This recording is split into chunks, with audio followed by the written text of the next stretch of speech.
ഹന്താചേന്മന്യത്തെ ഹന്തും ഹതശ്ചേന്മന്യത്തെ ഹതം ഉഭൗ തൗ ന വിജാനീതോ നായം ഹന്തി ന ഹന്യത്തെ.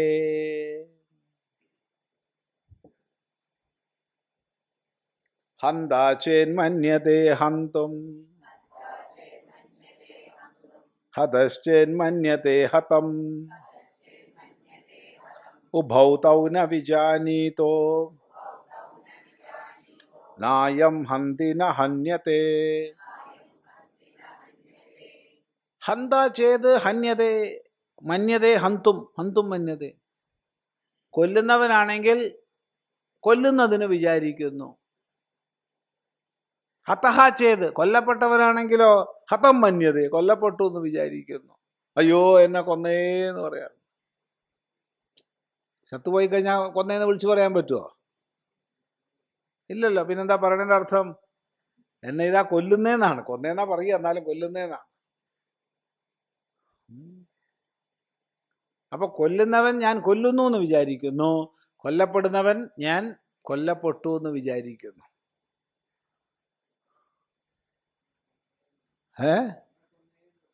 ഉഭൗ തൗ അവർ രണ്ടുപേരും ന വിജാനീതഃ സത്യത്തെ അറിയുന്നില്ല. കാരണം അവർ ശരീരത്തെയാണ് താനെന്ന് മനസ്സിലാക്കുന്നത്. അയം നഹന്തി ഇവൻ ആരെയും കൊല്ലുന്നില്ല, അയം നഹന്യതേ ഇവൻ ആരാലും കൊല്ലപ്പെടുന്നുമില്ല. അപ്പൊ ഈ കൊല്ലുക കൊല്ലപ്പെടുക എന്നൊക്കെ ഉള്ളത് കേവലം ശരീരധർമ്മങ്ങൾ. ആത്മാ കൊല്ലുന്നുമില്ല, കൊല്ലപ്പെടുന്നുമില്ല. ഇത് ശ്രദ്ധിക്കണം. ഇതൊക്കെ പ്രസംഗിക്കാനുള്ള വിഷയമല്ല. നമുക്കിത് പ്രസംഗിക്കാൻ വളരെ എളുപ്പമാണ്. ഉപനിഷത്തൊക്കെ ഉദ്ധരിച്ച്, ഗീത ഉദ്ധരിച്ച് കൊല്ലുന്നില്ല കൊല്ലപ്പെടുന്നില്ല എന്നൊക്കെ പ്രസംഗിക്കാം.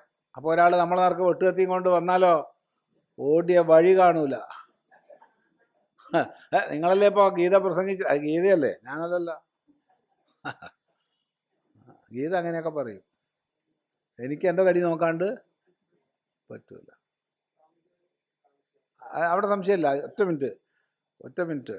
അപ്പോൾ സംശയം നമുക്ക് ആവാം. അപ്പം ഇത് പ്രസംഗിക്കാനുള്ള വിഷയമല്ല. ഇത് സ്വാനുഭൂതി സമ്പന്നൻ്റെ അനുഭവ വിഷയമാണ്. നമ്മൾ പ്രത്യേകിച്ച് മനസ്സിലാക്കണം. അല്ലാതെ വെറുതെ വാദത്തിനും വർത്തമാനം പറയാനുള്ളതല്ല ഇത്. ആണെങ്കിൽ ഒരാളെ കൊന്നിട്ട് ഞാൻ ആരെയും കൊന്നില്ല എന്ന് പറഞ്ഞൂടെ?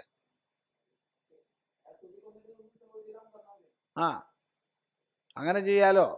ഒരാള് പറയാണ് ഇത് ഭാരതമാണ്, ഭാരതത്തിൽ എല്ലാവർക്കും അവനവൻ്റെ മതം വിശ്വസിക്കാനുള്ള അധികാരമുണ്ട്.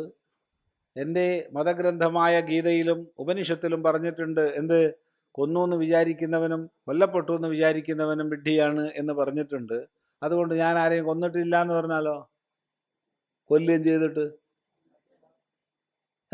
എന്തൊരു കഷ്ടം അത്. അപ്പൊ ജഡ്ജിക്കും അതുപോലെ പറയാം. തൂക്കാൻ വിധിച്ചിട്ട് പറയാ ഒന്നും സംഭവിച്ചിട്ടില്ല, നിന്റെ ശരീരത്തെ തൂക്കാൻ വിധിച്ചിരിക്കുന്നു എന്ന് പറയാം. അല്ലാണ്ടെന്താ? ജഡ്ജിക്കും അങ്ങനെ പറയാം, അല്ലാണ്ട് ഇത്രയേ ഉള്ളൂ. അപ്പം അതുകൊണ്ടാണ് പറഞ്ഞേ ഇത് വെറുതെ പറയാനുള്ള വിഷയങ്ങൾ അല്ല. ഇത് താൻ ആര് എന്ന ദൃഢമായ അവബോധത്തിൽ നിന്ന് വരുന്നതാണ്. ഇനി എന്താ?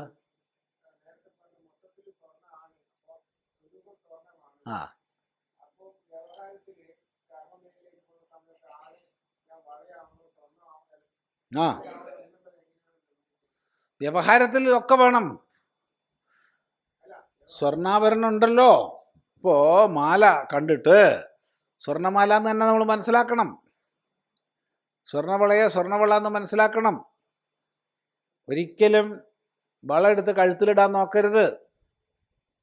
അത് കൈക്കേടാൻ പറ്റുള്ളൂ. മാല വേണമെങ്കിൽ ചുറ്റിയിട്ട് വേണമെങ്കിൽ നമുക്ക് കയ്യിലിടാം, അതിന് വിരോധമില്ല. പക്ഷെ അത് കഴുത്തിലിടാൻ വേണ്ടിയിട്ടാണ് ഉണ്ടാക്കിയിട്ടുള്ളത്. അപ്പം വ്യവഹാര തലത്തിൽ ഈ ഭേദങ്ങളൊക്കെ നമ്മൾ അറിയണം. അറിയാതിരുന്ന് വിഡ്ഢിയായി പോകരുത്. ആവർത്തിക്കുന്നു, അറിയാതെ ഇരുന്ന് വിഡ്ഢിയായി പോകരുത്. എല്ലാ വ്യവഹാര ഭേദങ്ങളെയും നമുക്കറിയാൻ സാധിക്കണം. വാസ്തവത്തിൽ ഈ ദ്വൈത പ്രപഞ്ചത്തിൻ്റെ ദ്വൈതം ഏറ്റവും കൂടുതൽ അറിയുന്നത് അദ്വൈതിയാണ്. കാട്ടിൻ്റെ മധ്യത്തിൽപ്പെട്ടിരിക്കുന്ന ആൾക്ക് കാടിൻ്റെ വൈപുല്യം അറിയില്ല. ഒന്ന് മാറി നിന്ന് നോക്കാൻ കഴിയുന്ന ആൾക്കേ അറിയുള്ളൂ. ആ മാറി നിന്ന് നോക്കാനുള്ള കഴിവ് നമുക്കുണ്ടെങ്കിൽ വ്യവഹാരത്തെ വ്യവഹാരമായിട്ട് തന്നെ കാണാം. ആ വ്യവഹാരമൊക്കെ ചെയ്തുകൊണ്ടിരിക്കുമ്പോഴും പരമാർത്ഥികമായ ബോധത്തിൽ ആന്തരികമായി കഴിയാം.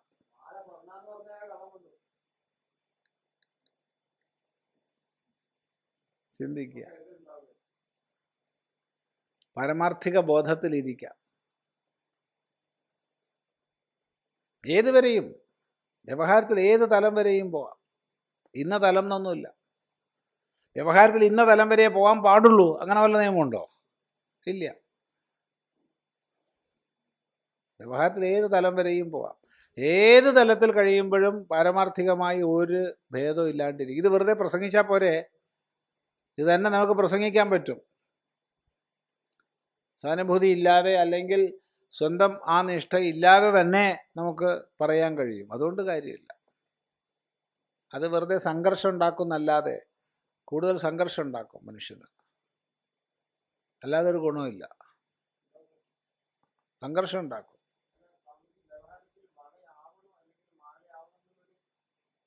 വേണമല്ലോ. എങ്ങനെ തിരിച്ചറിയാച്ചാൽ മാലയാവണം, വളയാവണം. പക്ഷെ ഞാൻ സ്വർണം തന്നെയാണെന്ന് ഉറച്ചോളണം. മാലയാവേണ്ടടുത്ത് മാലയാവണ്ടേ?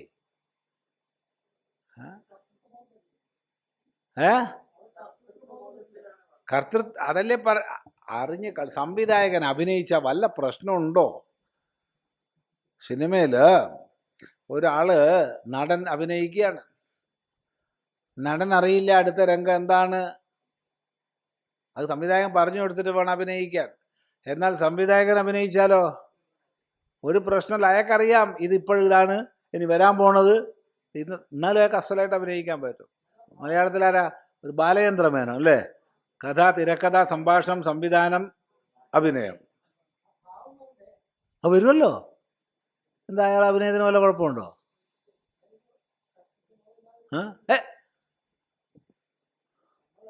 നോക്കൂ, ഒരു പറയാം എക്സ്ട്രീം ദൃഷ്ടാന്താണ്. ഇതൊന്നും ആരും പ്രയോഗിക്കരുതേ. അങ്ങ് അറ്റത്തെ ദൃഷ്ടാന്താണ് പറയണത്. അത് എല്ലാവരും പ്രയോഗിക്കാൻ കയറിപ്പോണ്ട. ഒരു വല്ലാപ്പിനും ഇല്ല എന്ന് മനസ്സിലാക്കി തൻ്റെ നിഷ്ഠയിൽ കഴിയുന്ന ആളാണ് വ്യാസൻ. വ്യാസനോട് പറഞ്ഞു, നീ ഒരു 2 സന്താനത്തെ ഉൽപ്പാദിപ്പിച്ചു തരണം. 2 കുട്ടികളെ ആവശ്യമുണ്ട്.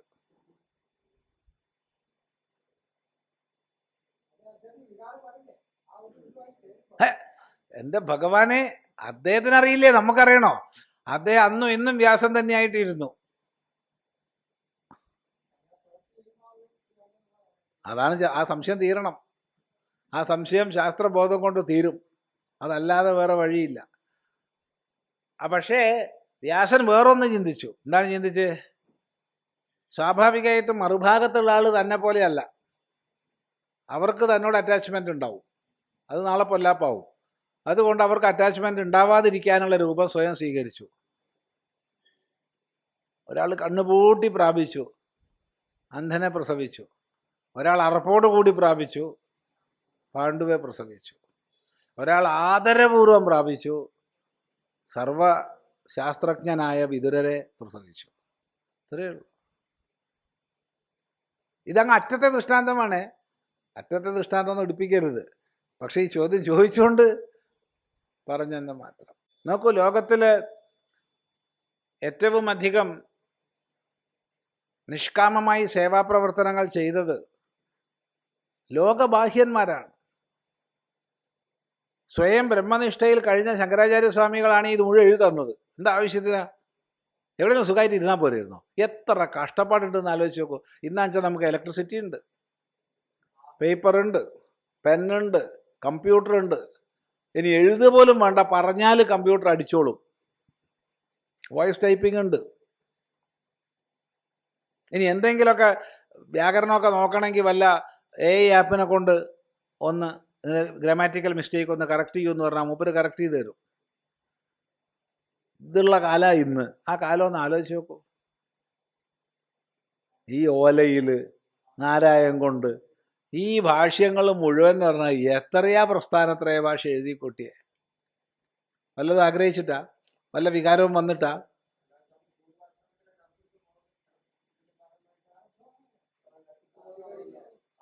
അതാണ് കാരുണ്യം, കൃപ.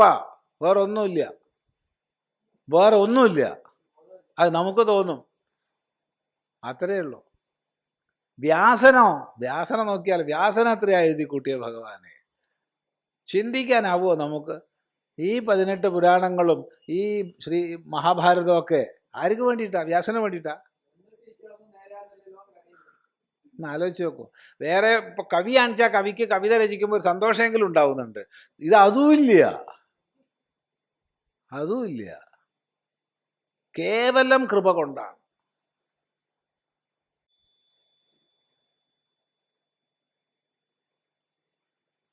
അവരൊന്നും ചെയ്തിട്ടില്ല. അപ്പോൾ ഗുരുനാഥനോട് ശിഷ്യൻ ചോദിക്കുന്നുണ്ട്, ഇപ്പോൾ ഒന്നും ചെയ്യുന്നില്ല എന്ന് പറഞ്ഞിട്ട് അങ്ങ് ഭിക്ഷയ്ക്ക് പോകണമെന്നും ശാപ്പാട് കഴിക്കണമൊക്കെ ഞാൻ കാണുന്നുണ്ടല്ലോ, അതോ ഒന്നും ചെയ്യുന്നില്ല അങ്ങെന്ന് പറയുന്നു. ശരി, അങ്ങ് ശാപ്പാട് അടിക്കണതും ഭിക്ഷാടനത്തിന് പോകണമൊക്കെ ഞാൻ കാണുന്നുണ്ടല്ലോ. ഉടനെ ഗുരുനാഥൻ പറഞ്ഞ മറുപടിയുണ്ട്, ഒരാൾ കൽപ്പിച്ച അഗ്നി കൊണ്ട് വള്ളിപ്പടർപ്പ് കത്തുവൊന്നുമില്ലടോ. പുഞ്ചാതി ദഹ്യേത നാന്യാരോപിത വന്യനാം. വേറൊരാളാൽ കൽപ്പിക്കപ്പെട്ട അഗ്നി കൊണ്ട് വള്ളിപ്പടർപ്പ് കത്താനൊന്നും പോകുന്നില്ല. എൻ്റെ കാര്യം എനിക്കറിയാം. പോരെ, എന്താ അതിൻ്റെ ആ ഒരു ഉറപ്പ്? അതാലോചിച്ച് നോക്കൂ. ഞാൻ ഭിക്ഷ എടുക്കുന്നുണ്ട്, ഞാൻ ശാപ്പാട് കഴിക്കുന്നുണ്ടെന്ന് നിനക്ക് തോന്നുന്നുണ്ടെങ്കിൽ നിനക്ക് കൊള്ളാം. ഞാൻ എന്നിൽ ഞാനായി ഇരിക്കുകയാണ്.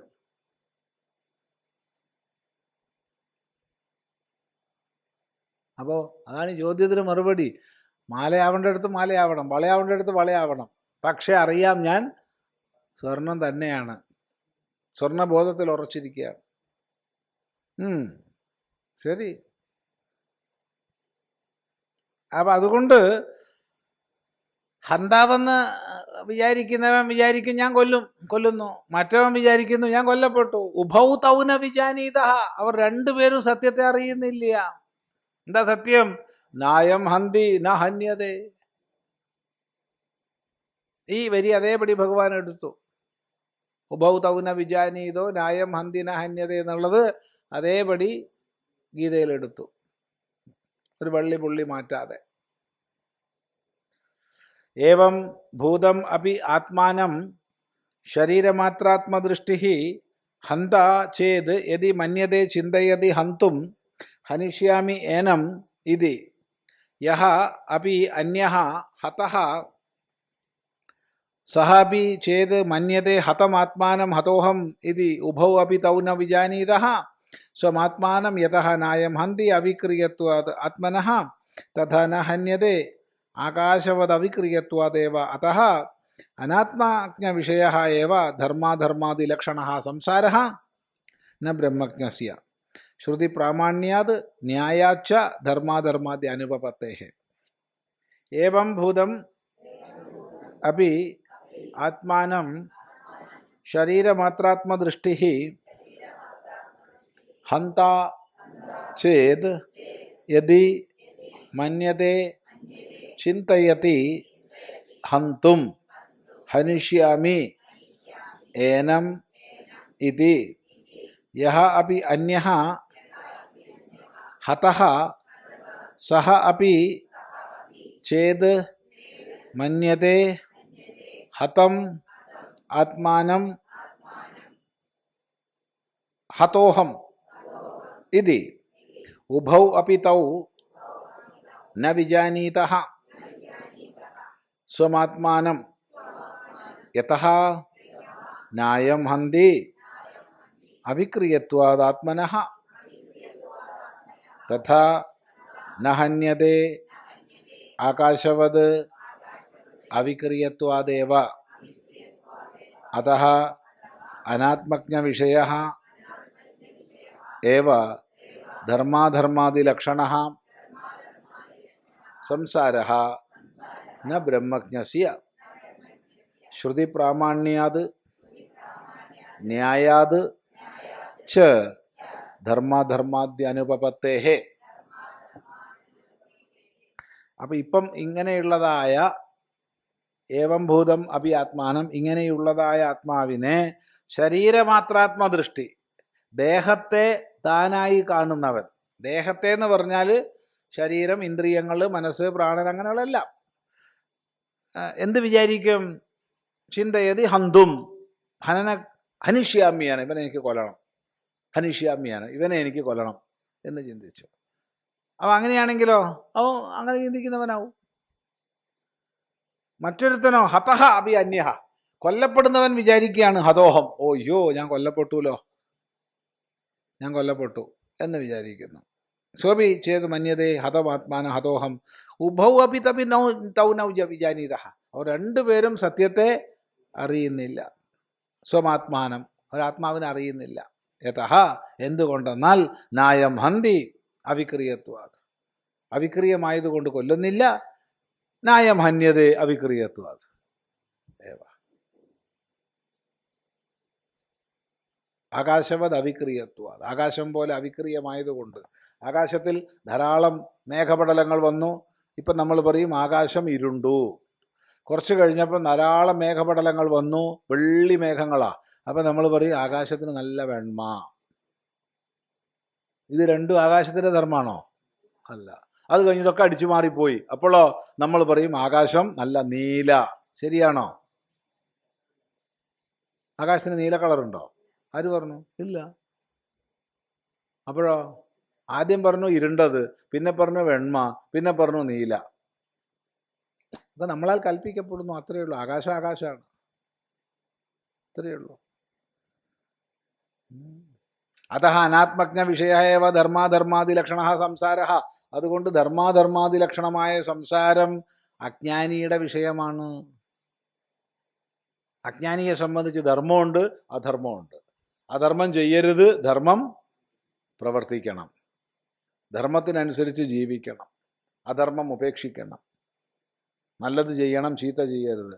എന്നാൽ ഇതൊന്നും ബ്രഹ്മജ്ഞനെ സംബന്ധിച്ച് പ്രസക്തമല്ല. അവൻ ഈ മേഖല മുഴുവൻ കടന്നവനാണ്. അത് ധർമ്മവും ഇല്ല, അധർമ്മവും ഇല്ല, ഒന്നുമില്ല. ശുഭവും ഇല്ല, അശുഭവും ഇല്ല. ഏകമായ അദ്വയമായ സത്യം. ആ സത്യസ്വരൂപത്തിൽ അവൻ അമർന്നിരിക്കുന്നു. ശ്രുതി പ്രാമാണ്യാത്, ഇതാണ് ശ്രുതി പ്രമാണത. ഇത് തന്നെയാണ് ന്യായം. അതുകൊണ്ട് വിജ്ഞാനിക്ക് ധർമാധർമാദി ഇല്ല. നൈവ കുർവൻ ന കാരയൻ എന്ന് ഗീത. അവൻ ചെയ്യുന്നുമില്ല, ചെയ്യിപ്പിക്കുന്നുമില്ല.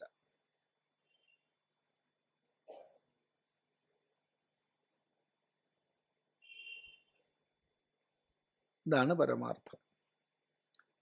അപ്പൊ പിന്നെ എങ്ങനെയാ അപ്പം ഇതിനൊക്കെ അനുസന്ധാനം ചെയ്ത് മനസ്സിലാക്കുക? അത് വലിയ വിഷമാണല്ലോ.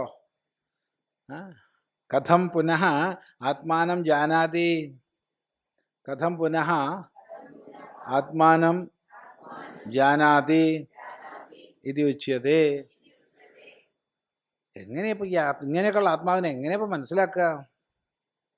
എടോ, മനസ്സിലാക്കേണ്ടതല്ല, മനസ്സിലാക്കുന്നവൻ്റെ സ്വരൂപമാണ് ആത്മാ. എന്നാലും എങ്ങനെയെങ്കിലും ഉപദേശിക്കണ്ടേ? അപ്പൊ പറഞ്ഞു അണോരണീയാൻ മഹതോ മഹീയാൻ ആത്മാസ്യ ജന്തോർ നിഹിതോ ഗുഹായാം തമക്രതു പശ്യതി വീതശോകോ ധാതു പ്രസാദാൻ മഹിമാനമാത്മനഃ. അണോരണീയാൻ മഹതോ മഹീയാൻ ആത്മാസ്യ ജന്തോർ നിഹിതോ ഗുഹായാം തമക്രതു പശ്യതി വീതശോകോ ധാതു പ്രസാദാത് മഹിമാനമാത്മനഃ.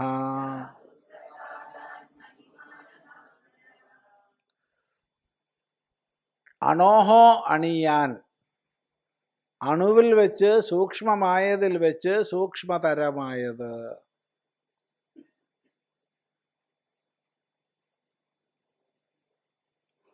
അതൊരു സൂചനയാണ്. ഈ ആത്മതത്വത്തെക്കുറിച്ച് ഉപദേശിക്കുമ്പോൾ സത്യസന്ധമായിട്ട് ഒരു ഋഷി നമ്മളോട് പറഞ്ഞു, ന വിദ്മോ ന വിജാനീമോ യഥൈതത് അനുശിഷ്യാത്. ഇതെങ്ങനെയാണ് ഉപദേശിക്കേണ്ടതെന്ന് നമുക്കറിയില്ല. അതാ സത്യം. നമ്മളാണെങ്കിൽ എന്താ വിചാരിക്കുക, പാവം ഇയാൾക്ക് ഉപദേശിക്കാൻ അറിയാത്തതുകൊണ്ടാണ്. നമുക്ക് ഉപദേശിക്കാൻ അറിയുന്ന ആരെടുത്തെങ്കിലും പോവാം. കാരണം ഇയാൾക്ക് ഞാൻ പ്രതീക്ഷിച്ച് വന്നതാ, അപ്പോഴാണ് ഇയാൾ പറയണത് എനിക്ക് ഉപദേശിക്കാൻ അറിയില്ല, പാവം വിവരമില്ല, അതുകൊണ്ടാണ്. അപ്പം നമ്മൾ ഉപദേശിക്കാൻ തയ്യാറായിട്ട് ഇഷ്ടം പോലെ ആൾക്കാരുണ്ടാവും. കാലനേമി അത് ഇപ്പം ഇന്നലെ പറഞ്ഞില്ലേ, ഓപ്പറേഷൻ കാലനേമി, അതിൻ്റെ പേരതാണ്, ഓപ്പറേഷൻ കാലനേമി, ഉത്തരാഖണ്ഡിൽ. ഇന്നലെ നമ്മൾ പറഞ്ഞപ്പം 27 അറസ്റ്റാണ്, ഇപ്പം 32 അറസ്റ്റ് ഇന്നലെ രാത്രി ആകുമ്പോഴത്തേക്കായി. ഇന്നത്തേക്ക് കൂടിയിട്ടുണ്ടാവും. സന്തോഷം. അത് ഓപ്പറേഷൻ കാലനേമിയാണ്. കാലനേമികളെയൊക്കെ അറസ്റ്റ് ചെയ്യുകയാണ്. കാലനേമി ആരാ? മോശക്കാരനല്ല. ഹനുമാൻ സ്വാമി വന്നപ്പോൾ ഹനുമാനോട് പറഞ്ഞു, എടാ ഭാഗ്യം, നീ ഇത്ര മിടുക്കനാണ്, നിനക്ക് ഭാഗ്യമുണ്ട്, എന്നെപ്പോലൊരു ഗുരുനാഥൻ്റെ അടുത്ത് നീ എത്തിയല്ലോ, നീ ഭാഗ്യശാലിയാണ്, അതുകൊണ്ട് ഞാൻ നിനക്ക് മന്ത്രോപദേശം തരാം. അപ്പം ആദ്യം പോയിട്ട് കുളിച്ചു വരണം, മന്ത്രോപദേശം സ്വീകരിക്കണമെങ്കിൽ കുളിച്ചു വരണം. എന്തോ ഒരു തരികിടയിലുണ്ടല്ലോ എന്ന് ഹനുമാന് മനസ്സിലായി. എന്തായാലും പോയി, മൂപ്പര് ധീരനാണ്. ചെന്നപ്പോൾ സംഗതിയുടെ കിടപ്പൊക്കെ മനസ്സിലാക്കി, ഒരു ഒറ്റ ചവിട്ട് കഴിഞ്ഞു. പിന്നെ കാലനേമി ഉണ്ടായിട്ടില്ല.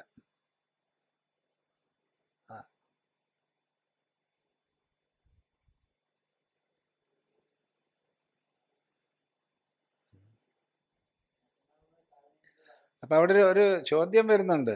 അപ്പോൾ ഇയാൾ ഒറിജിനൽ സ്വാമിയാണോ ഡ്യൂപ്ലിക്കേറ്റ് സ്വാമിയാണോ എന്ന് സർക്കാരിന് തിരിച്ചറിയാൻ പറ്റുമോ? അതൊരു ചോദ്യമാണ്. സർക്കാരിന് തിരിച്ചറിയാൻ പറ്റുമോ? മറുപടി, ഒറിജിനൽ സ്വാമിയാണെന്ന് ജയിലിൽ കിടന്നാൽ ഒരു പ്രശ്നമില്ലല്ലോ. മനസ്സിലായില്ല? ഒറിജിനൽ സ്വാമിയാണെങ്കിൽ നിന്നെ ഒരു മാസത്തേക്ക് റിമാൻഡ് ചെയ്തിരിക്കുന്നു എന്ന് പറഞ്ഞാൽ ഒരു പ്രശ്നമില്ലല്ലോ. അവൻ അവിടുന്ന് മന്ത്രം ജപിച്ചൂടെ, അവൻ അവിടുന്ന് ശാസ്ത്രം വിചാരം ചെയ്തുകൂടെ, അവൻ അവിടുന്ന് ഭക്ഷണം കിട്ടുകയല്ലേ, എന്തായാലും ഭിക്ഷയ്ക്ക് പുറത്തു പോകണം, ആ പണിയും കൂടി ഇല്ല. എന്ത് ഡ്യൂപ്ലിക്കേറ്റ് ആണെങ്കിലല്ലേ പ്രശ്നമുള്ളൂ.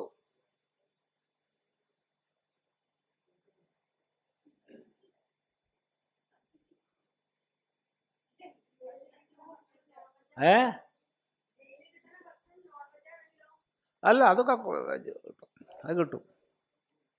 നോൺ വെജിൽ അത് കഴിക്കണമെന്നില്ല. ഇപ്പം നമുക്ക് ചപ്പാത്തിയും ഇറച്ചിക്കറിയും കൊണ്ടുതന്നാൽ നമുക്ക് ചപ്പാത്തി മാത്രം കഴിക്കാമല്ലോ, ഇറച്ചി കഴിക്കണമെന്നില്ല. വെജിറ്റേറിയൻ നിർബന്ധമില്ലല്ലോ, നോൺ വെജ് കഴിക്കണ്ടെന്നല്ലേ ഉള്ളൂ.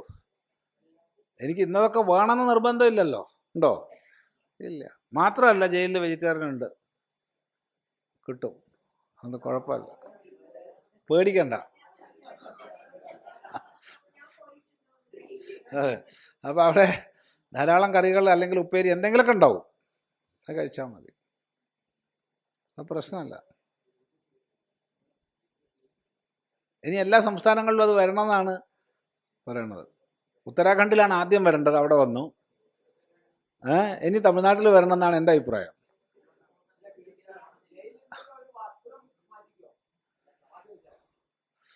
അതൊരു വിഷയമാണ്, കാവി ഇടണ്ടെന്ന് പറയും. കാരണം അതിപ്പോൾ കള്ളത്തരാണെന്ന് മനസ്സിലാക്കിയിട്ടാണല്ലോ ഇപ്പോൾ പിടിച്ചു കൊണ്ടുപോയത്. കാവീനോടുള്ള ബഹുമാനം കൊണ്ടാണ് പിടിച്ചു കൊണ്ടുപോയത്, കാവീനെ നിന്ദിക്കാനല്ല കൊണ്ടുപോയത്, കാവിയോടുള്ള ബഹുമാനം കൊണ്ടാണ് കൊണ്ടുപോയത്. കാവി ഉടുത്തിട്ട് ഇങ്ങനത്തെ തോന്നിയാസം ചെയ്യരുത്, ഇങ്ങനത്തെ തോന്നിയാസം പറയരുത് എന്നുള്ളത് കൊണ്ടാണ് പിടിച്ചു കൊണ്ടുപോയത്.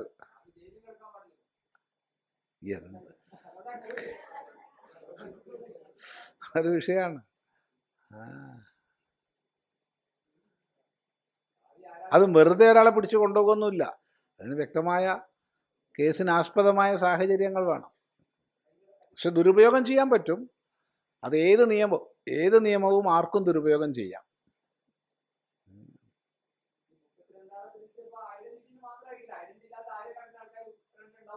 ഉണ്ടാവും.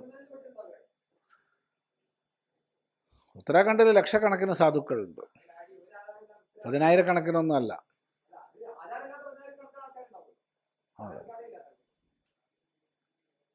ആധാർ കാർഡ് ഇല്ലാത്തതുകൊണ്ടൊന്നും പിടിക്കൂല, അതൊന്നും പിടിക്കില്ല. അത് വെറുതെ വിചാരിക്കുക, ആധാർ കാർഡ് ഇല്ലാത്തതുകൊണ്ടൊന്നും പിടിക്കില്ല. അതായത് ഇയാൾ പണം തട്ടിക്കാൻ വേണ്ടിയിട്ട് എന്നോട് ഇങ്ങനെ പറ്റിക്കാൻ നോക്കിയിട്ടുണ്ട്, ഇയാൾ സന്യാസിക്ക് ഉചിതമല്ലാത്ത വർത്തമാനങ്ങൾ ഇയാളെ വായിന്ന് വന്നിട്ടുണ്ട് എന്ന് കംപ്ലൈന്റ് കിട്ടിയാലേ പിടിക്കുള്ളൂ, അല്ലാണ്ട് പിടിക്കില്ല. തെറിവാക്കുകൾ പറഞ്ഞിട്ടുണ്ട്, സന്യാസിയാണെങ്കിൽ തെറിവാക്ക് പറയില്ല, ആ രീതിയിലാണ് പിടിക്കണത്. ഓപ്പറേഷൻ കാലനേമി എന്നാണ് അതിന് പേര് കൊടുത്ത്.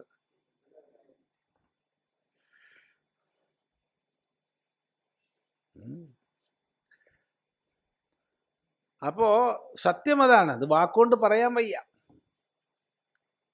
അപ്പൊ എങ്ങനെയെങ്കിലും പറയണ്ടേ, അതിനു വേണ്ടി പറയാണ് അണോഹോ അണിയാൻ, അണുവിൽ വെച്ച് അണുതരമായത്, മഹത്തോ മഹിയാൻ, വലുതിൽ വെച്ച് വലുത്, മഹത്തിൽ വെച്ച് മഹത്തരമായത്, സൂക്ഷ്മത്തിൽ വെച്ച് സൂക്ഷ്മം, സ്ഥൂലത്തിൽ വെച്ച് സ്ഥൂലം. അങ്ങനെയുള്ള ആത്മാ അസ്യ ജന്തോഹോ ഗുഹായാം നിഹിത, ഈ ജന്തുവിൻ്റെ ഗുഹയിൽ നിഹിതനാണ്. അത് നേരത്തെ പറഞ്ഞു, ഗുഹാഹിതം എന്ന്. തം അവനെ ആര് കാണുന്നു? അക്രതുഹു പശ്യതി. അക്രതുഹു, ക്രതു സങ്കല്പം, സങ്കല്പങ്ങൾ അടങ്ങിയവൻ കാണുന്നു. അത് വേണം, ഇത് വേണം, അങ്ങനെ വേണം, ഇങ്ങനെ വേണമെന്ന് പലതിലേക്ക് ഛിന്ന ഭിന്നമായ സങ്കല്പങ്ങളൊക്കെ പോയി ആത്മാകാരത്തിൽ ഉറച്ചവൻ തം അക്രതുഹു പശ്യതി. ആര്? ഭീതശോക, അവൻ ഭീതശോകനായിത്തീർന്നു, ശോകം മുഴുവൻ നീങ്ങിയവനാകുന്നു. എങ്ങനെയാണ് ഇത് കാണുന്നത്? ധാതുപ്രസാദാത്, ധാതുപ്രസാദം കൊണ്ട്, ധാതുക്കളുടെ പ്രസാദം കൊണ്ട്. മനസ്സ്, ബുദ്ധി, ഇന്ദ്രിയങ്ങൾ ഇതൊക്കെ പ്രസന്നമാകണം, ഇതൊക്കെ ആത്മജ്ഞാന അനുകൂലമാകണം. അങ്ങനെ തെളിഞ്ഞ ബുദ്ധിയോടുകൂടി കാണുന്നു. എന്തിനെ? ആത്മനഃ മഹിമാനം, ആത്മാവിൻ്റെ മഹിമയെ കാണുന്നു. ഈ വിഷയം നമുക്ക് നാളെ ചിന്തിക്കാം. ഓം സഹന ഭവതു സഹനൗ ഭുനക്തു സഹ വീര്യങ്കരവാവഹൈ തേജസ്വിനാവധീതമസ്തു മാ വിദ്വിഷാവഹൈ. ഓം ശാന്തി ശാന്തി ശാന്തി.